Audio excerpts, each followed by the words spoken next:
What's up, everyone? Welcome to Three Chicks in a Pod. I am Megan Price, and in the middle, I've got Jenn Lewis, and on the end, I have Kari Johnson. What's up, ladies? What up? How is everybody? I'm having a great week so far. It's basically my Monday, so I went back to work. But it wasn't a bad, even though it's Tuesday, it wasn't a bad Monday. So just back in the groove of things. How's y'all's week been?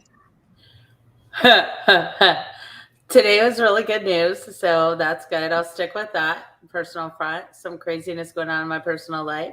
Understand completely. All is well. Miss Kari. That's right, Will. We will get to it at the end of the show, but I'm wearing burnt orange right now.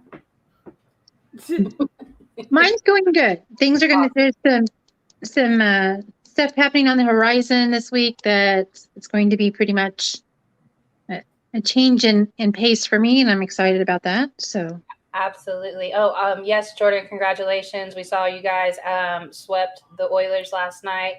First time y'all have made it to the final since 2001. Is that correct? I know it's been a while, but congratulations to you guys, and best of luck on whoever y'all play. What's up, Joseph? Hey, all right. So we have a couple of serious topics, as you know, and we've been talking about this for a few weeks now. This month is the 50th anniversary of Title IX, so we will be focusing on that. But we have another topic to go with that as well. They kind of go hand in hand. And if you want to go ahead and start us off, Jenn. Sure. So what we wanted to discuss is, so I noticed yesterday we've been focusing on Title IX. This has kind of been an underlying theme for us. What I noticed yesterday was that one of the middle schools here in Charlotte actually had a student walkout. And this is not the first one in Charlotte-Mecklenburg school system for Title IX violations on sexual assaults. So the one yesterday actually happened is what used to be, at least when I was there, a lower income school. So I was really proud of the kids, and it wasn't just girls, it's guys too, walking out in defense because, excuse me, Charlotte-Mecklenburg has not done what it needs to do to protect the students from sexual assault. And these were 6th, 7th, and 8th graders walking out yesterday, and they're quoting Title IX. And to me, that's awe-inspiring. And last year, it was couple of different high schools. We had like 3 or 4 high schools last year that did it. This one was caused because a young lady was sexually assaulted in April. This student body did, or end of March, beginning of April, student body did not like how the school administrations handled it. So they did this. So I did like a quick Google search. I was just like, I just wonder how many other kids are doing this. And when you do a quick Google search, 121 million articles populate. Now, some of them are oh my gosh. I Googled 2022 student protest sexual assault. Mm-hmm. And there were hundreds of pages. And that's only for the first 6 months of the year. Oh, wow. That's insane.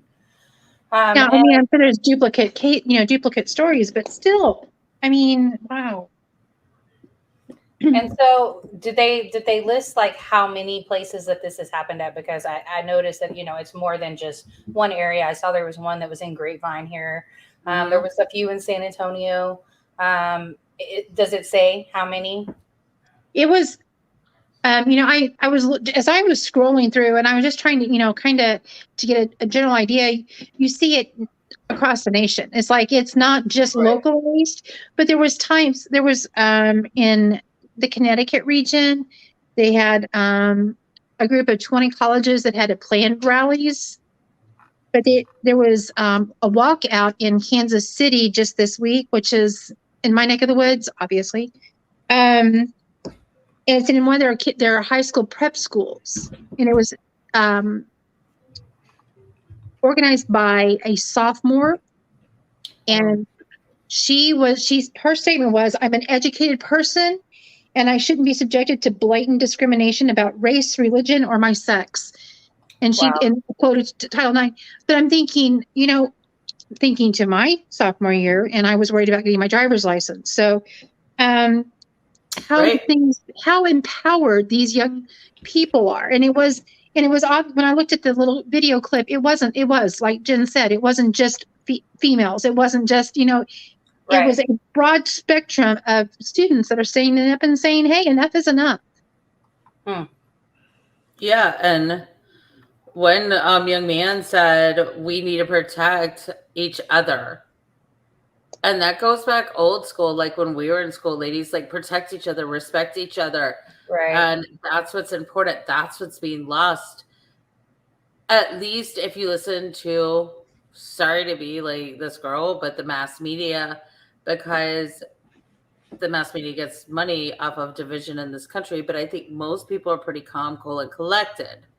Right. And I love that people are protecting each other, because in this situation, a 13-year-old girl was assaulted on her school bus.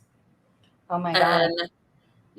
And then last summer, kids from Myers Park High School, which is one of those schools that is either very wealthy or very not wealthy, impoverished, to be honest with you. They are that's where it is. And they were walking out, and they're walking out in unity, and they're saying, "Hey, you guys didn't do enough to protect these girls who've been claiming sexual assault." And I love that it's young men, young women, 6th grade up. I mean, hope we know it happens, but I'm just glad it's not happening at a younger level too. I did notice a bit of a trend when I was skimming the articles, because at that point I was like, I couldn't find just one article. So I'm like, I'm skimming them. Mm-hmm. And Title IX does not provide transparency for the accusers to see what is happening. Correct. So what is happening is these kids, these children, these smart young adults are standing up and saying, "Enough is enough. This has happened. We still see this person." And they were, it was like, I saw it in teacher, coach leadership, student body leadership. So people that are, these people age range across the board, but they're people in view, like they're a voice that's in view, are still in that position, which understandably, that's how the justice system works. Right. But the accusers then think, or, those that this has happened to, don't see there's any action. So they're like, "What about me?" Right. My rights are not being trumped on, at this point. So I think a prime example of this is Baylor. I've talked to you guys plenty of times. If you see me on other shows, you guys know that I don't care for Baylor University. Me either. Because I felt like they created a rape culture there. They were known for it. They were also known for paying some of their athletes before it was legal, which there's not going to be a D1 school that doesn't happen at, and there's not going to be a D1 school that doesn't have some type of sexual harassment or assault culture as well. But it seems like there in Baylor, they've gotten really comfortable with sweeping it under the rug. And then recently, in the last 4 years, they had somebody that was falsely accused. He was supposed to be drafted, ended up not being able to be drafted because he was falsely accused. It wasn't until after after he had already lost his direction and not able to go into the NBA because he was a basketball player. They proved that he was innocent. And it was just, it's created an entire culture in this university. And even Kim Mulkey, who's moved on to LSU, legendary coach, don't want to take anything away from that, but I've seen in a couple of different press conferences where she was cool with victim shaming. So, and like in this situation, this accuser was false, but it was because they've created this culture that is completely acceptable in the first place. Then you get the false accusers. So, it's definitely something that's been prevalent for a long time. And I will say that it's going to happen probably at every single school, but how they choose to deal with it is the problem here. Exactly. And like you bring up Baylor, I think of Michigan State because, I'll go into it later, but I knew people who were victims and not just in the gymnastics program. Right. But yeah, and it stinks. But I'm just really proud of our youth for standing up for what's right, for defending each other, protecting each other. I think people need to understand that this is a Title IX responsibility because it does affect gender. Right. And every single public school in America takes public money. Well, it's no longer, Title IX is no longer just gender-based. Right. It's race, religion, and all this, which brings up one that I saw in Florida. They were supposed to have traditional diversity day in May every year, except the school board this year decided that they were going to nix it. Of course. So it was it's a voluntary. I was reading through this and now I couldn't find the article again, but voluntary day, and students can come and go. There was going to be people from the Underground Railroad that was, they had ties into the Underground Railroad and research on that. And the list was pretty impressive on who was going to come speak, I thought, especially for a high school, right? Okay. And the school board said, nah. And the students said, we need this diversity training. We need this to be a part of what we can do. Right. And they demanded it to come back. And that was one of the sit-ins that even the school board and the principals and the leadership in the schools were very complimentary on how organized, and it didn't get, first word comes to mind, demonstrative, but it didn't get out of hand. It was very driven. It was very organized. It was very on point. They stayed with their message, and they applauded them because it could have gone a different direction, but it didn't. They kept it on point. But there was someone from the LBQT or TQ community that was speaking. I'm trying to remember all of, in several different religion backgrounds. Like I said, it was really impressive. But I think that's something that you pointed out last week that is so impressive about Title IX is that it's constantly changing and representing in different areas. It's an ever-changing amendment, and and I love that we're able to do that. We're able to change it in different areas, and as our cultures change. Another prime example, and we won't ever know all the details of this, but Peyton Manning, his time at Tennessee, apparently he had some problems there, and there was a non-disclosure agreement signed. So it's just something that is prevalent within our school systems, not just college, but within our school systems as well, in our public schools and our high schools, and sadly middle schools. So just how they choose to deal with it is something that needs to be addressed. Absolutely, it is. And I love that because I have my own fears about Title IX, like that it'll be adversely affected by certain things, but I love that the kids aren't letting that happen. Right. And I really There's think, even like, some that yes, worked out specifically for Title IX and even touching base on yeah, Roe versus Wade. I mean, literally, they are using their voice that I didn't know I had. At that age, right. Yeah, mhm, I agree. I agree. you go yeah. back, and that would, I graduated in '88, so that yes, things, but we didn't know we had a voice. Right. Well, and it's so important because, and Megan, I know most recently this will hit closest home to you, but I think that Title IX violations and the school shootings, kids need to be walking out. I'm sorry, I'm all for education, but it needs to be a safe place to go. It has to be a safe place to go. Bad Right. things happen in life. That's just how it is.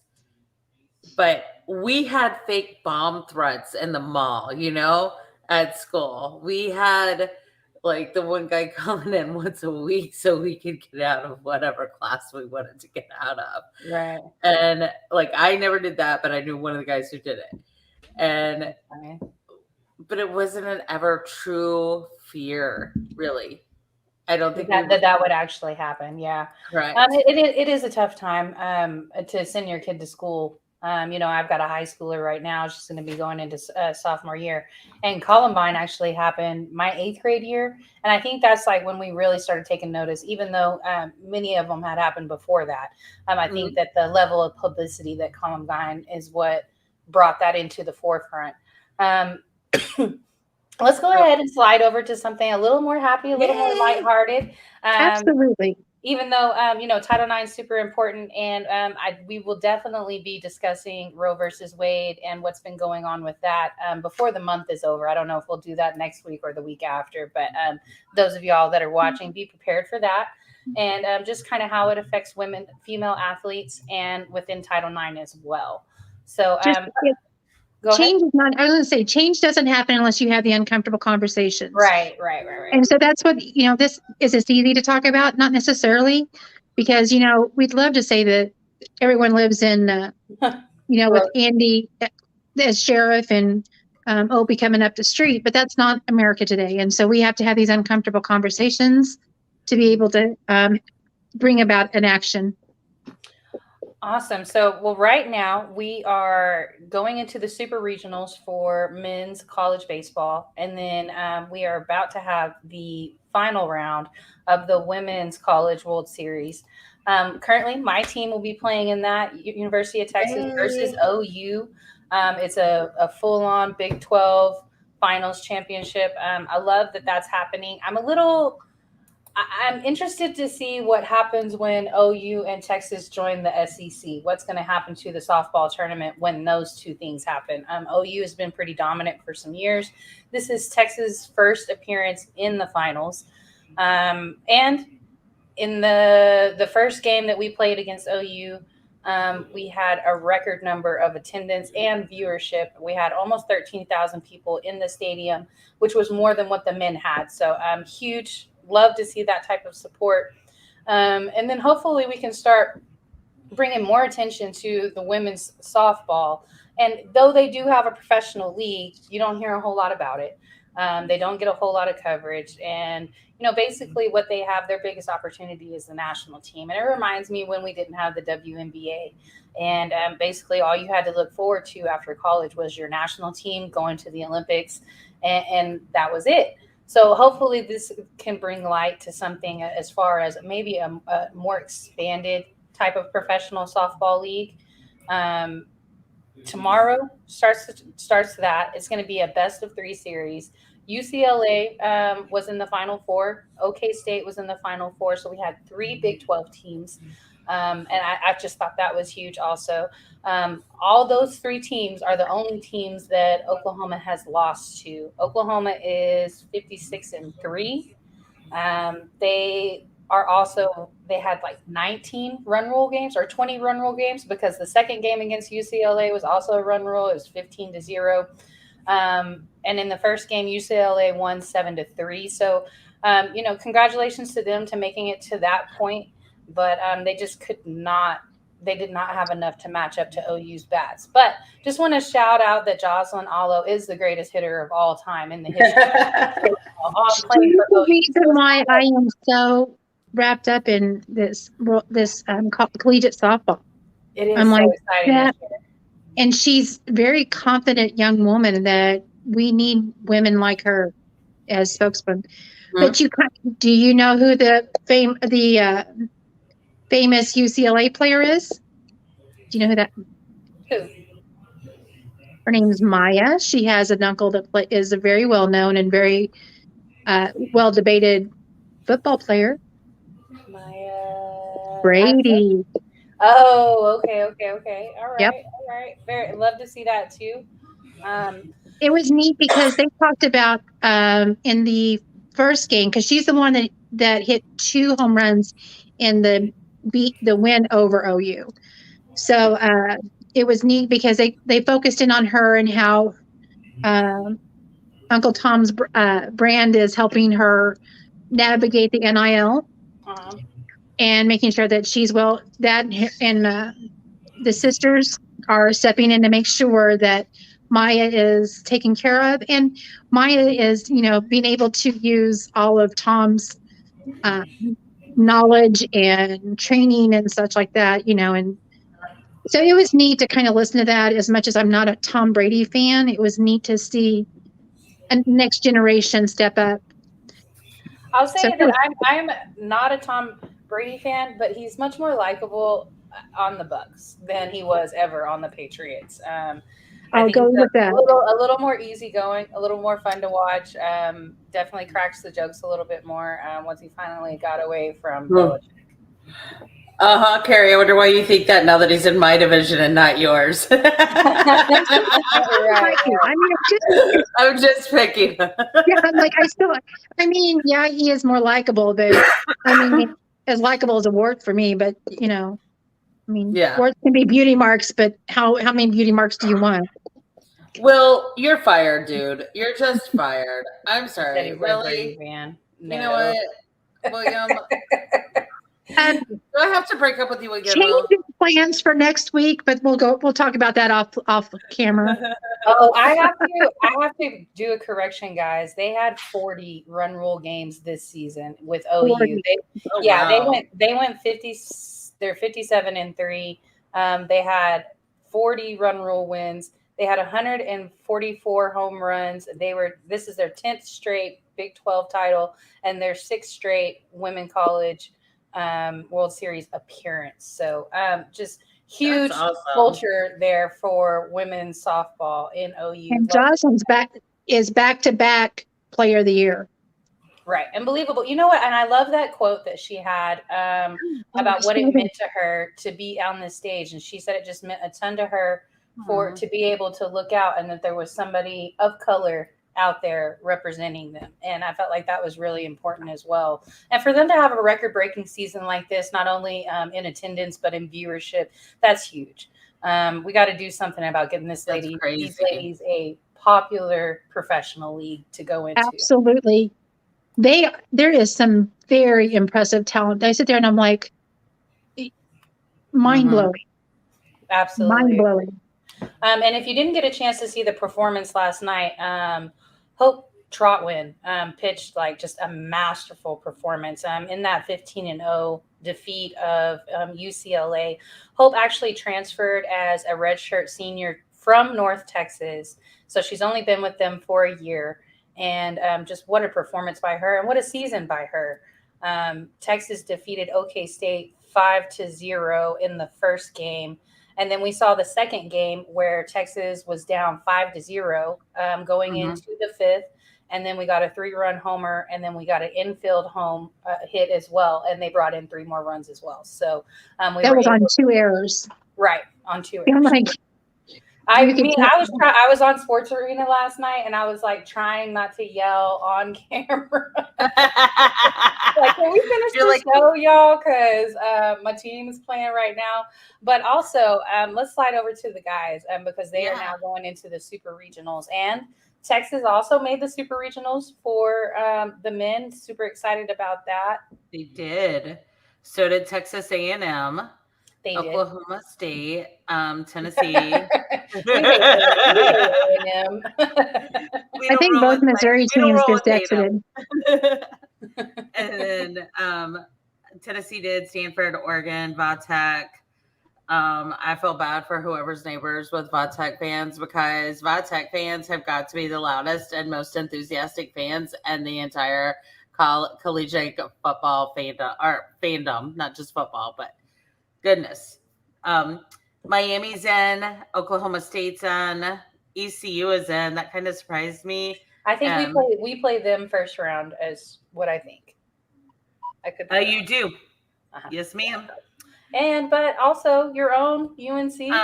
That's what I was getting to. UNC had like a comeback story. Their coach was also like kicked out for 2 games. The Jordan Long, this is for you, boo. The officiating and this series for Carolina really was a stinker. They like literally kicked the coach out for 2 games, banned him for 2 games because it was so not important. I don't even remember what he did. That's how not important it was. Oh, and wow. Carolina really came together and beat VCU. And so, yeah. And we're playing, who are we playing? Arkansas. We're playing Arkansas. Now, and they're a tough squad. We lost. I think we lost to them once this year already. So and they're a pretty tough squad. Yeah, it's okay. We got it. We're the Tar Heels for a reason, baby. Love it. And just a little bit of an update while we're still here, and we got a couple of minutes. The WNBA is about a third of the way through their season. Yes. All-Star voting ends on June 20th at 11:59 Eastern. So make sure you go out, you go vote for your ladies. And if you don't have a team and you don't watch very often, it's a very easy league to pick a fan of a player, like Breonna Stewart, for example, probably the winningest college player of all time in women's. She went to 4 national championships. She's won 4 national championships. Her college record is 151-5. So, I mean, it's pretty easy to be like, oh, okay, this chick's pretty good at basketball. I think I'm going to be a fan of hers. So, and if you enjoyed the women's tournament this year, there are some that, that we've already had the draft. We have some that were a part of that are already playing. And make sure you go out and you check us out. The All-Star game is going to be in Chicago this year. I believe I think it's going to be the 10th or the 12th, something like that. Middle of July. I'll have to look that up. But definitely get a chance to watch that. And just check out the ways that you can watch them. They're on Prime, some games. They're on Facebook Live on some games. They're going to be on your Bally Sports if you have a local team as well. Mm-hmm. And then I think there are some games on League Pass as well. So if you're not sure exactly how to watch them, there's several different avenues, and you don't necessarily have to pay for League Pass because you got Facebook Live. You can go watch it for free. And hi, Gretchen. Sorry, that's my girl. And watching WNBA is fun, you guys. Like Megan said, why don't we put up a link to go to the All-Star voting for the WNBA and the Three Chicks podcast? Is that cool? I will definitely get that done. And also, we're in the middle of the competition right now for the Commissioner's Cup. If you guys don't know what the Commissioner's Cup is, it is the top team out of the East and the top team out of the West. You have certain games that are considered Commissioner Cup games, and they go towards your record for Commissioner's Cup. Right now, Chicago leads the East. They are 5-0. And in the West, you've got the Aces, who are 6-0. And so they will actually have a championship game in the middle of the season, and they will play for $500,000. Wow. Right. Awesome. And so it's a way to get the ladies paid more without interfering with the CBA or the cap. Very nice. That's awesome. I love it. Yeah, no, and I love what our commissioner has been doing. Is it perfect? No, but I think they're, figuring out ways to not only increase viewership, increase sponsorship, but increase pay for these ladies. And so finding other ways to get them incentives to get them paid. Also, have to say this every single show until she gets home. Free BG, bring her home. Yes, absolutely. Free BG. Yeah, we're getting other people home. It's time to bring Brittany home too. Absolutely agree. Well, ladies, did y'all want to do any shout outs before we go? We got like 40 seconds. Go for it, Kari. Where can the people find you, my dear? At ChiefChick87 on Twitter, on Facebook. I'm spelled with a K, so look me up, Kari, Kari. 3 Chicks in a Pod. You name it, I'm there. Awesome. You can find me on just so many places. You can find me on anything that Sideline Sports does. I'm pretty much been on one of those shows at one point in time. You can catch me on the NBA Carousel, which is a Sideline Sports show, every Monday at 8 Eastern. It's a little bit of a shorter show right now because we are in the final stages right now. It's just Golden State versus Boston. So Jen versus Steve Shawanda currently. And then make sure you keep an eye out for us next season. We're going to be revamping the NBA Carousel. It's going to have a new format. Obviously, check us out on Tuesday nights here every Tuesday at 7:30 Eastern. Every Wednesday, you can catch me on a different show. Check it out, my page. I'm not going to promote it on this show, but check out my page. And it's a WNBA show, and you can catch me on that. On Thursdays, check out the Sip Off, where we drink and we talk everything basketball, high school, college, international play, NBA, WNBA. We haven't talked about and one in a really long time. But, they got a 30 for 30 coming out, so maybe we'll bring we'll bring out a few of the and one stars and kind of highlight what they've done in life as well. And that's all I got, I think. I think that's a little bit. And then you can find me tonight after 3 Chicks. I do have Confidential, the best late night Cubs talk show. Join in the live conversation. My main man, Jordan Long, will be hosting tonight while our friend JB is on vacation. And then we have also the NBA Carousel on Monday night during the football season, the NFL Carousel. Right. I'm also on the Pundits Pundit on Thursday nights as well. And then we also I produce Basket Bros, which is a show that Will Vogel, Dom Drubus, Jacob Christner, and Denzel, aka Jay, are all on, and it's just old school basketball talk. And I feel like I'm leaving something out, and I'm really sorry if I am. But join us. We're your 3 Chicks in a Pod, guys. Awesome. Thank you guys so much for watching, interacting. Please share. And if you have any topic ideas, if there's anything you guys want to talk about with us, shoot us a message, tag us, anything. We're more than welcome to pick up some of the topics that you guys want to discuss. Even if it's local, let us know. Like, and it's not just, it doesn't just have to be about girls. It can be about boys, all kinds of sports, everything. Absolutely. All right. That does it for us this week. We will see you back next week, guys. Thank you so much.